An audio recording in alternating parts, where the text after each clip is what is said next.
Hi everyone, Ryan here from Fight Game Analysis, and today we are going to be talking about the fight that just wrapped up between Weili Zhang and Joanna Jedrzejczyk. Man, now just like everybody else, I was super excited in the build-up to this fight. This first fight between Joanna and Weili was one of the best fights I've ever seen in my life. I've been watching fights for as long as I can remember, both TV and live. So when I say that was one of the best fights I've ever seen, that's not an understatement. And it's not like I'm drawing on just a small subsection of fights. That one was just something else. One of those ones that I'll never forget. But going into this one, I had my expectations tempered a little bit. It's easy to think that it's going to live up to the last one, but it's so difficult to produce a fight like that. So I just wanted to go in a little bit more level-headed and not expect it to be an absolute barn burner. Thought it was going to be a little bit more technical, a little bit more slow-paced. Both women absorbed so much punishment in that first one. I figured neither one was going to exactly be excited to just go out there and just start throwing their hands again recklessly. Now, that being said, this one wasn't exactly like their first fight, but it was still special. Now, as soon as the first round started, both women came out, and what we saw was a very technical match. Both women were using a lot of feints, a lot of footwork, moving around a lot, trying to get in and out, but throwing hard shots, doing everything fast. There was no feeling out process. Neither one of them came out and decided to take it easy. There wasn't much landed. Neither one was seeing a lot of success, but they were both going out there and they were getting after it. But then all of a sudden we saw it. But then all of a sudden we saw something significant, a different wrinkle in one of their games. And we saw Weili go for a takedown. She went for a takedown and she got it. Now look, in the post-fight, Joanna said, we expected that. We saw that she was working with Henry Cejudo. We saw that. We expected that she was going to use some wrestling. But what we didn't expect was how strong she was. And not only did we see the wrestling, but that's exactly what we saw. Weili is, we know what type of an athlete she is. We know that she is incredibly explosive, incredibly strong. We know that she's got a speed advantage against most of her opponents, but it was just very evident here in these grappling exchanges just how strong she was. Once she got Joanna down, that's when she was able to start doing some real work. She was getting in there. She was landing heavy shots, big punches, big elbows. She was able to completely control the position. She had her down for maybe 2.5 minutes of that first round, but it was such a dominant portion of time. She did so much damage in those 2 minutes. But with about a minute left, a little bit under, Joanna was eventually able to escape. And when they got to the feet, she was actually able to land some good shots. And the way she got up at the end, the couple shots that she was able to land, that was just that little bit of intrigue that we needed going into the second. Going into that second round, we were wondering what exactly is going to happen here. And once that kicks off, once again, we see both women start off with the striking game.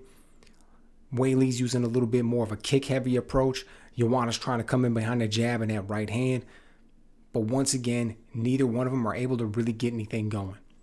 Then, with about 3 minutes left in the round, we see Weili set up and land a ferocious spinning back fist.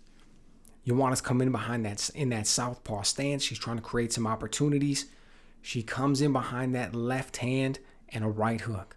And as soon as she comes in behind that straight left hand, Weili tries to counter with that side kick that she's famous for. Now it misses, but she rolls with that momentum and comes around with that back fist. She spins her head around and she lines it up beautifully and just absolutely catches Joanna by surprise, flatlines her, puts her right on her face. That shot was so devastating, there was no need for a follow-up.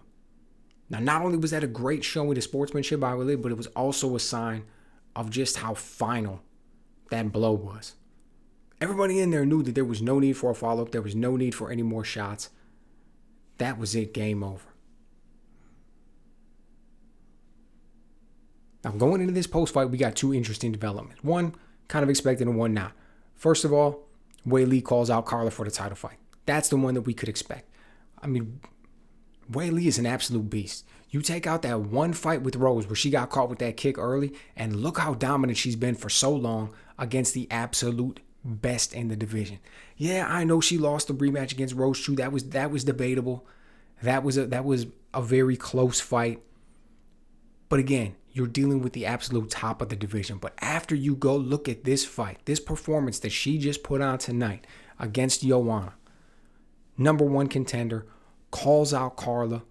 I believe she said Abu Dhabi later in the year. But man, how can she not be a favorite going into that fight, especially with that performance that we saw Carla put on against Rose to win the belt? I mean, look, it takes two to tango. That fight was boring on both of their parts, lackluster because of both of them. Nevertheless, not a good look. Weili comes out here and just looks like she's on absolute fire. Guaranteed she gets that fight. She's going to be a big favorite going into that one. And how could you expect anything else? And then on the flip side, we get the announcement that we didn't expect. Joanna, while she talks about her bell still ringing, she's in the ring talking about her bell still ringing from the shots that she just got. And she hangs it up, leaves her gloves in the ring, retires. I mean, on the one hand, you can say, I get it. She's had a very long career, incredibly successful. She's been fighting at a very high level. She said, I want a family. I'm thinking about what I'm going to do afterwards. I want a business. Kind of done with this. Been doing it for decades. I've been putting it in. Absorbed a lot of punishment, a lot of shots. Trailblazer in a lot of regards. Left an incredibly strong, vibrant legacy. Hanging up the gloves and walking away.